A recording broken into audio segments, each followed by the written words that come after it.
নমস্কার, চলে এলাম আজকে আবার একটা নতুন ভিডিও নিয়ে। আজকে বানিয়েছিলাম পনিরের তরকারি সম্পূর্ণ নিরামিষভাবে। তার সাথে ফুলকপি, গাজর আর মটরশুঁটি অ্যাড করেছিলাম। ভালো করে ওগুলো ভেজে নিলাম। তারপরে তেলের মধ্যে তেল আর সামান্য একটু ঘি দিয়েছিলাম।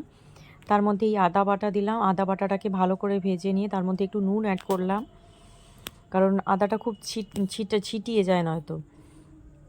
তারপরে ভালো করে এটাকে কষে নেওয়ার পরে ওর মধ্যে কাজু, চারমগজ আর কিশমিশ আর মৌরি, কাঁচা মৌরি একসাথে ভালো করে পেস্ট করে ওটাকে ভালো করে কষতে হবে। ভালো করে একটু কষে নেওয়ার পরে ওর মধ্যে একটু জল দিয়ে আবারও ভালো করে কষে নিয়েছি। এর মধ্যে একটুখানি কসুরি মেথি অ্যাড করেছি গন্ধের জন্যে। পনিরের তরকারিতে কসুরি মেথির গন্ধটা খুব ভালো লাগে, তাই জন্য একটু কসুরি মেথিও অ্যাড করেছি। মশলাটাকে এইভাবে ভালোভাবে ভেজে নেওয়ার পরে তারপরে ওই ভেজে রাখা সবজিগুলো অ্যাড করেছি। ভেজে রাখা সবজিগুলো অ্যাড করে ওটাকেও ভালোভাবে মশলাটা আর সবজিটা যেন একসাথে মাখো মাখো হয়ে যায়। তারপরে পনিরগুলো অ্যাড করেছি। পনির আর সবজি মশলার সাথে ভালোভাবে মিক্স করে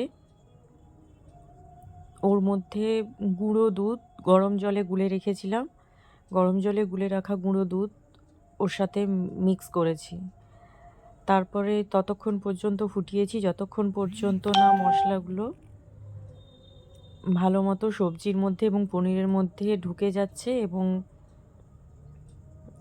যতক্ষণ না সবজিগুলো ভালো মতো সেদ্ধ হচ্ছে। যেহেতু ভাজাটা আমি অল্প তেলেই ভেজেছিলাম, বেশি তেল দিয়ে ভাজলে সবজিগুলো ভাজাতেই সেদ্ধ হয়ে যায়। আমি যেহেতু তেল কম দিয়েই করেছি, তার জন্যে আমাকে জল দিয়েই একটু সেদ্ধ করতে হয়েছে।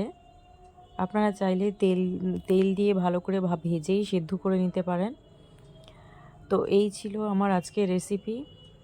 আর হ্যাঁ, নামানোর আগে একটু গরম মশলা অ্যাড করেছিলাম, আর একটু চিনি অ্যাড করেছিলাম, যেহেতু পনিরের তরকারি একটু মিষ্টি মিষ্টিই ভালো লাগে। আর এটা তো ওই একটু নবরত্ন টাইপের করেছিলাম, তাই জন্য একটু মিষ্টি মিষ্টি হলেই ভালো লাগে। এই লাস্টে গরম মশলা অ্যাড করে নামিয়ে নিয়েছি। এই ছিল আমার আজকের ভিডিও। ভালো লাগলে লাইক কমেন্ট করে পাশে থাকবেন। দেখা হচ্ছে আবার পরের ভিডিওতে। ততক্ষণ টাটা, সবাই ভালো থাকবেন।